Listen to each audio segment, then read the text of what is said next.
Detective Sarah Chen had seen many strange cases in her 15 years with the Los Angeles Police Department, but nothing had prepared her for the call that came at 3:47 a.m. on a foggy October morning. The voice on the other end belonged to Captain Rodriguez, and his usual steady tone carried an edge of something she had never heard before, genuine fear. "Chen, I need you at Woodlawn Cemetery immediately. Come alone, and don't ask questions until you get here," he said before the line went dead. Sarah grabbed her badge, gun, and flashlight, her mind racing with possibilities.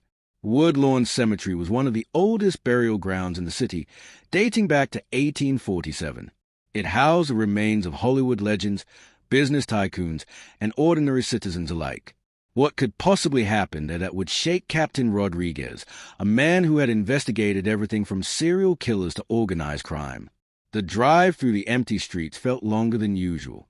Street lights cast eerie shadows that seemed to dance and shift as Sarah's car moved through the thick fog. The radio played soft jazz, but she turned it off, preferring the silence that helped her think.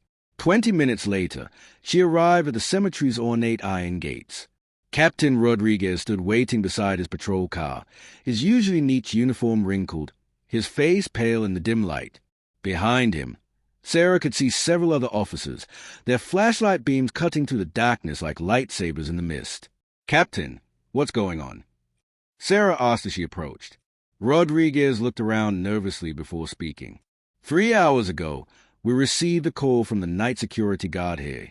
Marcus Williams. Been working this job for 8 years, never had a single incident.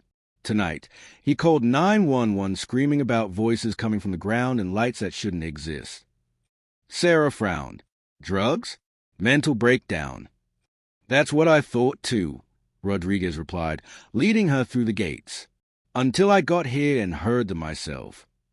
They walked along the winding path deeper into the cemetery. Ancient oak trees towered overhead, their branches creating a canopy that blocked out most of the moonlight. The fog seemed thicker here, swirling around the weathered headstones like ghostly dancers. "Captain, I don't hear anything unusual," Sarah said, though she noticed her voice came out as barely a whisper. Rodriguez stopped walking and held up his hand. "Wait! Listen carefully." Sarah strained her ears. At first, there was only the typical nighttime sounds, distant traffic, the rustling of leaves, her own heartbeat. Then, gradually, she began to hear something else. It was faint at first, like a radio playing in another room, but as she focused, it became clearer. Music. Definitely music, but unlike anything she had ever heard. It seemed to come from beneath their feet, rising up through the earth itself. The melody was hauntingly beautiful, with a rhythm that made her heart beat faster. But there was something else mixed with the music. Voices, multiple voices, singing in harmony. "Do you hear it now?" Rodriguez asked. Sarah nodded, unable to speak. The music was getting louder, and she could feel vibrations through the soles of her shoes. They continued walking until they reached a section of the cemetery that looked different from the rest.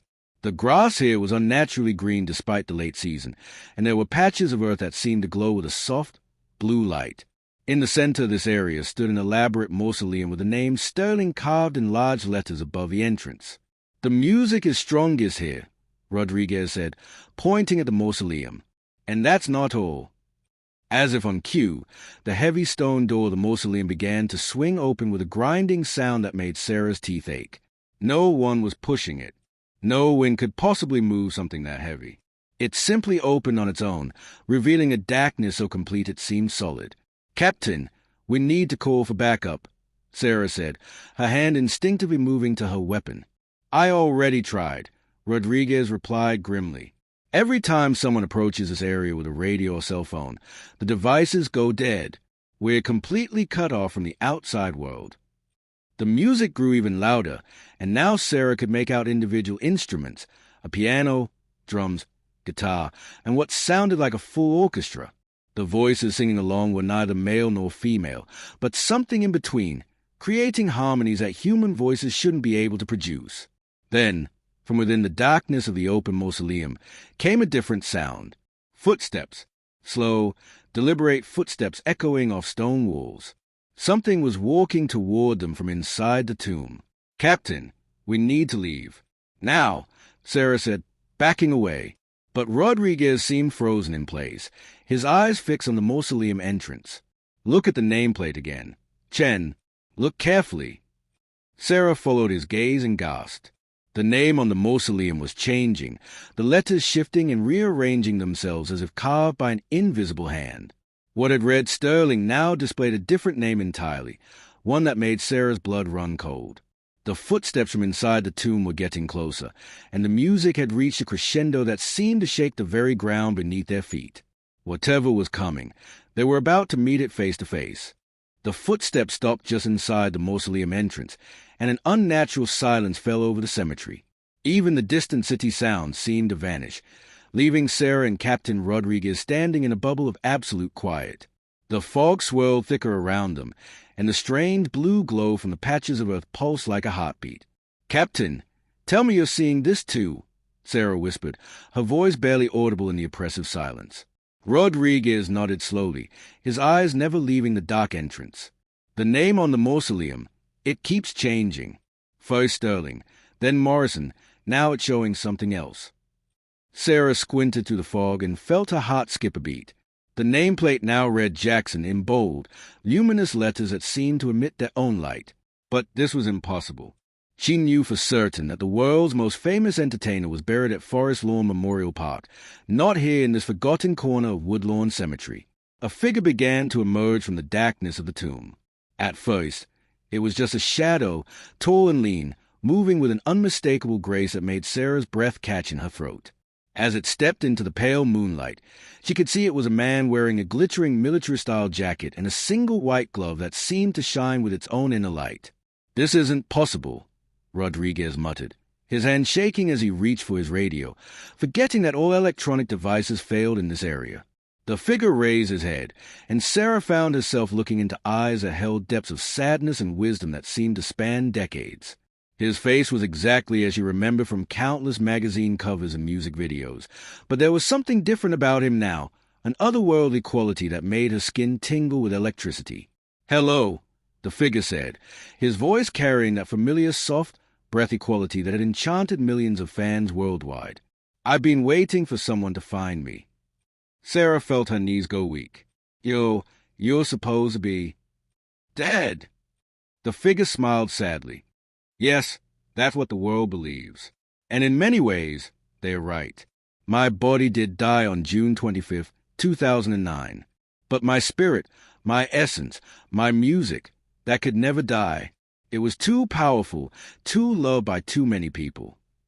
Rodriguez stepped forward, his police training overriding his shock. "Sir, I need to understand what's happening here.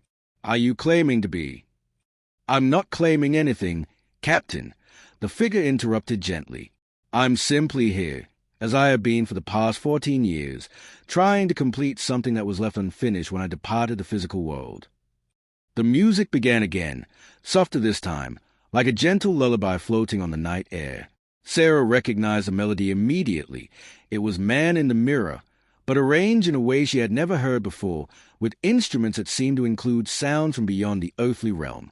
"The world mourned your death," Sarah said, finding her voice. "Millions of people grieved. Your family, your children." The figure's expression grew even more sorrowful. "And their grief, their love, their refusal to let go, that's what kept me anchored here. When someone is loved as deeply as I was loved, death becomes complicated."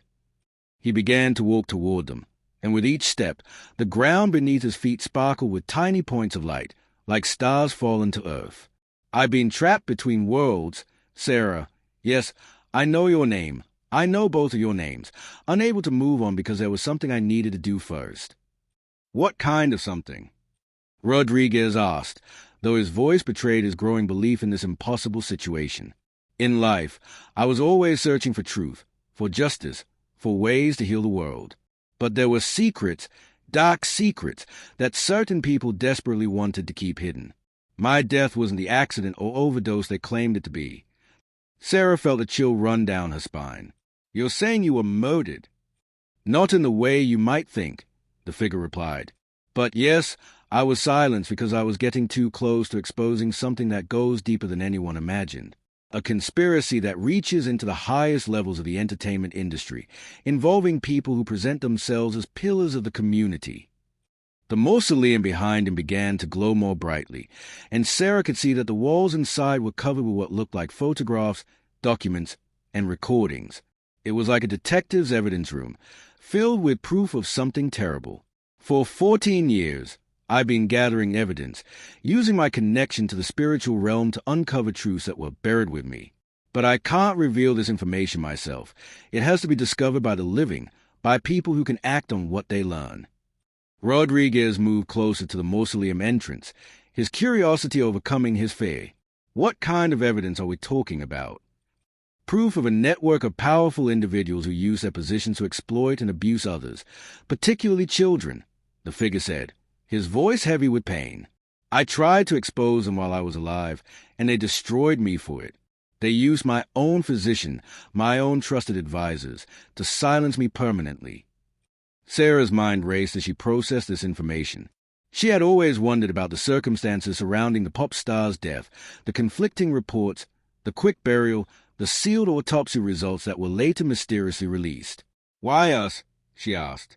Why reveal this to a police detective and a captain from a city precinct? The figure smiled for the first time, and despite the otherworldly circumstances, Sarah found it genuinely warm and comforting. Because you're not part of the system that destroyed me. You're honest, dedicated public servants who actually care about justice. And because, Sarah Chen, you have a unique gift, you can see and hear things that others cannot. Sarah blinked in surprise. What are you talking about? You've always known you were different, haven't you? The way you can sense when people are lying, the dreams that sometimes come true, the feeling you get when you walk into a room where violence has occurred. She had never told anyone about those experiences, not even her closest friends. How could he possibly know? Your sensitivity to spiritual energy is what allowed you to hear my music tonight, to see me clearly while others might only glimpse shadows, the figure continued. You're exactly the person I need to help me complete my mission. The figure gestured toward the glowing mausoleum, and the interior became brighter, revealing walls lined with filing cabinets, computer screens that somehow functioned without electricity, and bulletin boards covered with photographs connected by red string like a detective's investigation room. Come inside, he said gently, but be prepared. What you're about to see will change everything you thought you knew about my life, my death, and the people who control the entertainment industry. Sarah exchanged a look with Captain Rodriguez. Every instinct told her this was impossible. Yet here they were, following the spirit of the world's most famous entertainer into a tomb that had somehow become a supernatural evidence locker. The moment they crossed the threshold, Sarah felt a strange tingling sensation, as if she were walking through an invisible membrane that separated the world of the living from something far more complex. The interior of the mausoleum was impossibly large, extending far beyond what the exterior dimension should have allowed. Space works differently here, the figure explained, noticing their confusion. I exist between dimensions now, and this place reflects that reality. The first wall they approached contained hundreds of photographs dating back to the 1970s. Sarah recognized many faces, famous musicians, powerful record executives, movie stars, and politicians. But there was something unsettling about the images. In each photo, certain individuals were circled in red, and connecting lines showed relationships and meetings that painted a disturbing picture. This is my investigation into what I call the circle, the figure said, his voice taking on a harder edge. A network of influential people who use their power to abuse children within the entertainment industry. They operated with complete impunity because they controlled the media, the legal system, and even law enforcement in certain areas. Rodriguez studied the photographs closely. These connections, if this is accurate, it suggests a conspiracy spanning decades. Not suggests, Captain. Proves. The figure moved to another wall covered with documents. Financial records showing payments made to silence victims, medical records that were falsified, legal documents that were buried or destroyed. I spent years gathering this evidence while I was alive, and I spent 14 years in death completing the picture. Sarah picked up a file marked Operation Silence and opened it. Inside were transcripts of phone conversations, copies of checks written to various individuals, and most chillingly, a list of names under the heading Potential Problems, with her host's name at the very top. "They knew you were investigating them," she said, looking up at him. "Of course they knew. I was never subtle about my desire to protect children. Every speech I gave, every interview I did, I talked about the innocence of childhood and how it must be preserved. They understood that I was speaking directly about them." The figure moved to a computer screen that flickered to life at his approach. "The night I died, I was supposed to meet with an FBI contact who had agreed to help me bring down the circle. Instead, I was given a combination of drugs that was guaranteed to be fatal. My personal physician, Dr. Conrad Murray, was just a patsy. The real architects of my murder were members of the circle themselves." Captain Rodriguez shook his head in disbelief. If this is true, why didn't the FBI investigation uncover it? Because key members of the circle had infiltrated the investigation. Evidence disappeared.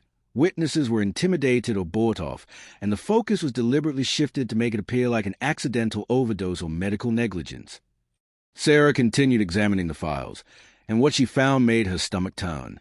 There were victim testimonies, some from individuals who were now famous entertainers themselves, describing abuse they had suffered as children. There were photographs of private parties at exclusive locations where unspeakable things had occurred. There were financial records showing how victims and their families had been paid enormous sums to sign non-disclosure agreements. "Why didn't these victims come forward publicly?" she asked. "Some tried," the figure replied sadly. "A few of them on this wall over here." He led them to a section Sarah had been dreading to see. It was covered with newspaper clippings and death certificates. Young singers who had died of apparent suicides, actors who had suffered fatal overdoses, musicians who had been killed in suspicious accidents. All of them had been members of the entertainment industry, and all had died shortly after attempting to speak out about their experiences. The circle had a simple policy, the figure explained. Silence through money first. Silence through intimidation second. Silence through death as a last resort. They were very effective. Rodriguez was now fully engaged, his detective instincts taking over despite the supernatural circumstances. What about physical evidence? DNA, fingerprints, anything that could hold up in court. "I'm getting to that." The figure smiled grimly and led them to a vault door that stood slightly ajar. "This is why I needed living investigators to find me. I can gather information from the spiritual realm, but I cannot interact with physical evidence in a way that would make it admissible in court." Inside the vault were dozens of sealed evidence bags, each labeled with dates, locations, and case numbers. There were items of clothing, electronic devices, documents with fingerprints still intact, and even DNA samples that had been secretly collected over the years. Some of this evidence was gathered by victims before they died, the figure explained. Others were collected by investigators who were getting too close to the truth and had to disappear.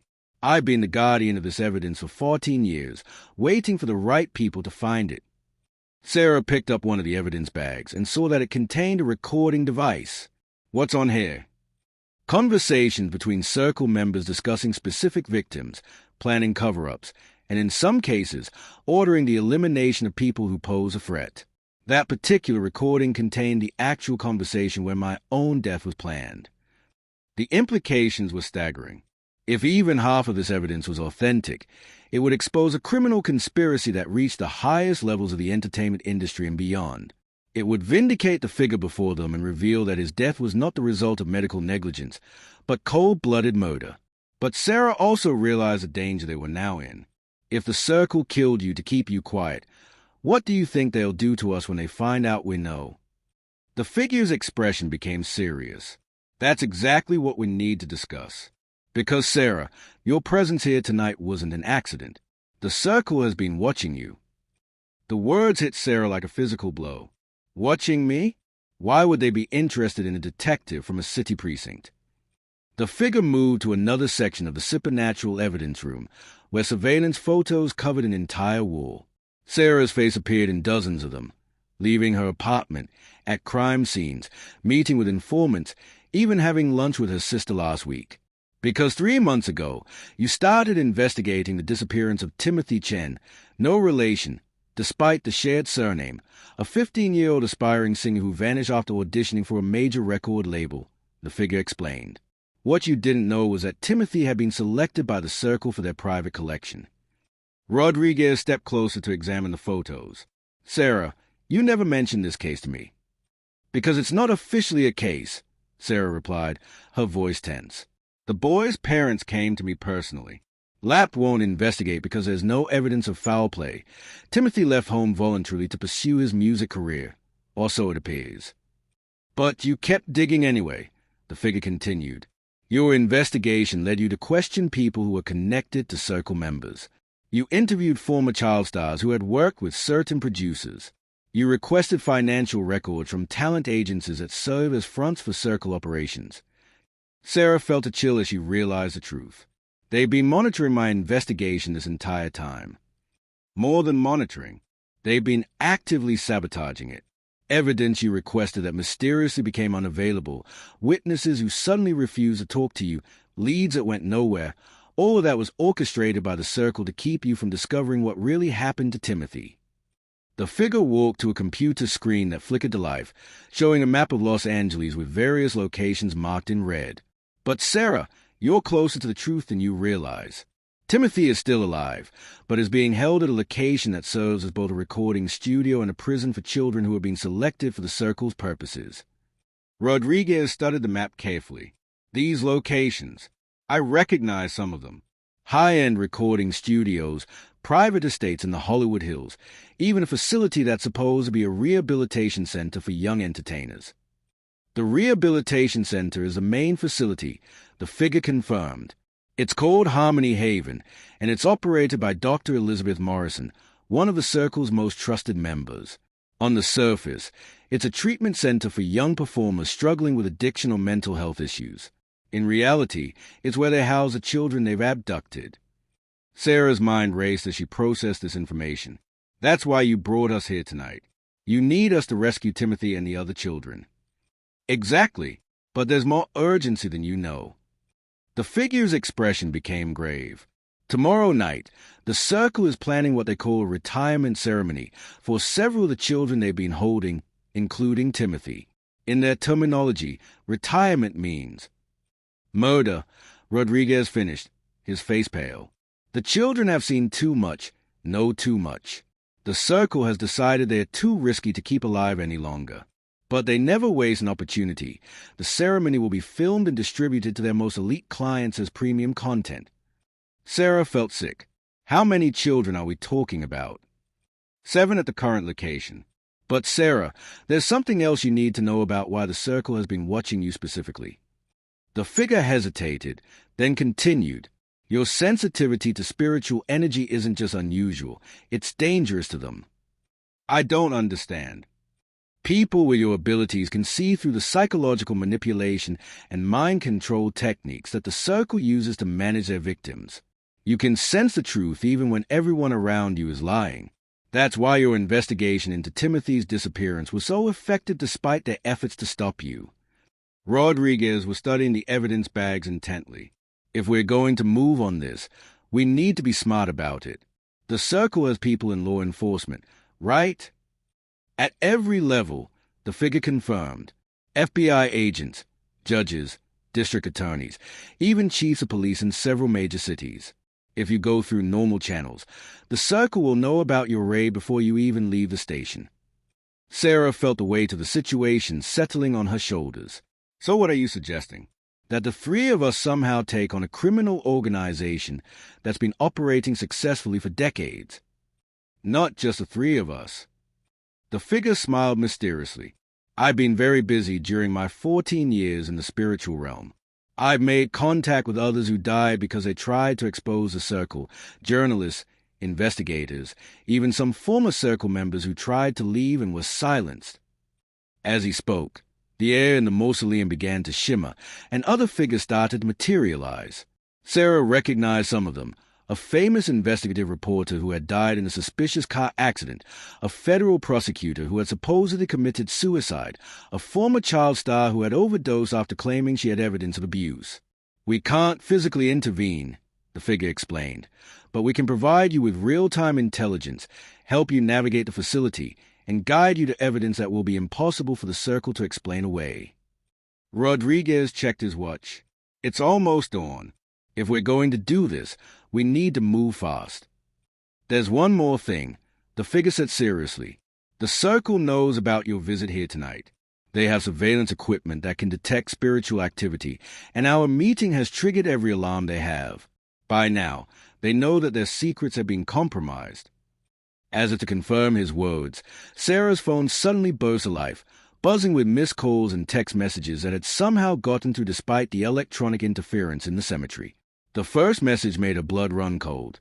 Detective Chen, we know where you've been tonight. If you want to see Timothy Chen alive, you'll report to Harmony Haven immediately. Come alone, or the boy dies. They have Timothy, Sarah said, showing the message to Rodriguez. It's a trap, the figure said grimly, but it's also an opportunity. They are bringing you directly to their main facility because they are confident they can eliminate the threat you represent. They don't realize that you won't be going in alone. You will have an army of spirits guiding you, and more importantly, you will have this. He handed Sarah a small, glowing object that looked like a recording device crossed with a crystal. This will allow you to maintain contact with us even inside their facility. More importantly, it will record everything you see and hear in a way that cannot be falsified or denied. What about backup? Rodriguez asked. We can't go in there with just the two of us. You're right, Sarah said, an idea forming in her mind.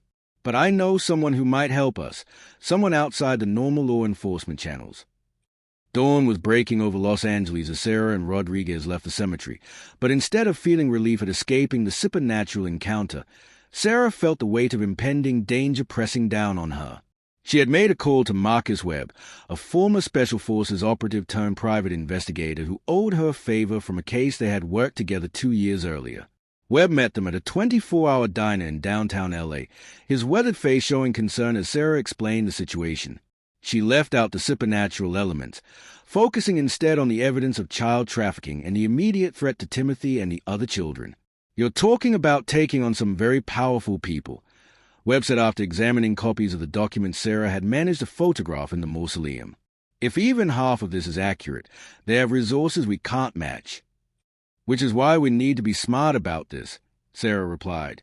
We go in, get the children out, and document everything we can. Once we have the kids safe and the evidence secured, we can figure out how to expose the Circle without getting ourselves killed. Rodriguez was monitoring police communications on his radio. I'm not hearing any chatter about missing children or raids on Harmony Haven. Either they're keeping this completely off the books, or the Circle's people in law enforcement are making sure no official help is coming, Sarah finished. Webb pulled up building schematics on his tablet. Harmony Haven is built like a fortress.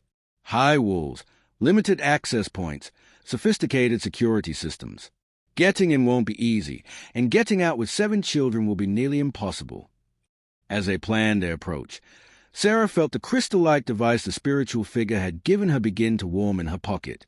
Suddenly, she could hear his voice as clearly as if he was sitting next to her. Sarah, you need to move now. Our surveillance indicates that the Circle is accelerating their timeline. The retirement ceremony has been moved up to this afternoon. Sarah excused herself from the table and stepped outside, pretending to take a phone call while actually communicating with the spirit realm. How many Circle members will be at the facility? She asked quietly. At least 20, including Dr. Morrison and 3 other core members. But Sarah, there's something else. The reason they moved up the timeline, they discovered that Timothy isn't just a random victim. He's actually my nephew, my brother's grandson. Sarah felt her blood turn to ice. What are you saying? My family was told I had no living relatives when I died, but that wasn't true. Timothy's father is my half-brother, a son my father had with another woman after my parents divorced. The Circle has been watching my family line for years, looking for anyone who might carry on my mission to expose them. They took Timothy because he's your relative. Yes, but also because he inherited something from our bloodline, the same spiritual sensitivity you have, Sarah. Timothy can see through their lies and manipulation, which makes him extremely dangerous to them.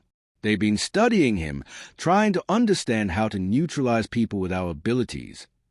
Sarah's mind raced as she processed this information. If they've been experimenting on him. He's alive, but has been through hell. Sarah, you need to understand something crucial. Timothy isn't just a victim anymore. The experiments they performed on him have actually enhanced his abilities. He can now communicate directly with spirits, which means he's been in contact with me for weeks. He knows you're trying to help him. More than that, he's been gathering intelligence from inside the facility. He knows where all the children are being held, where the Circle keeps their most sensitive files, and most importantly, he knows about the dead man switch.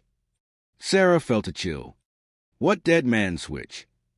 If the Circle leadership is killed or arrested, a series of automated systems will activate. Every piece of evidence they have on their clients, politicians, celebrities, business leaders, will be released to the media simultaneously. It would cause a global scandal, but it would also destroy countless innocent people whose only crime was becoming targets of Circle blackmail. So we can't just arrest them. Not without finding and disabling the dead man switch first. That's why Timothy's intelligence is so crucial. He knows where the control systems are located. Sarah returned to the table where Webb and Rodriguez were finalizing their infiltration plan. We need to modify our approach, she said. The primary target isn't just rescuing the children. We need to secure a specific computer system that controls information release protocols. Webb raised an eyebrow. That's oddly specific information for a detective who learned about this case 12 hours ago. Sarah met his gaze steadily. I have an inside source I can't reveal, but the information is solid. 3 hours later, they were parked outside Harmony Haven, watching the facility through high-powered binoculars.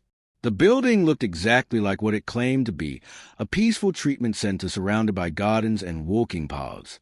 But Sarah could see the hidden security measures, cameras disguised as decorative elements, guards dressed as groundskeepers, and windows that were clearly reinforced.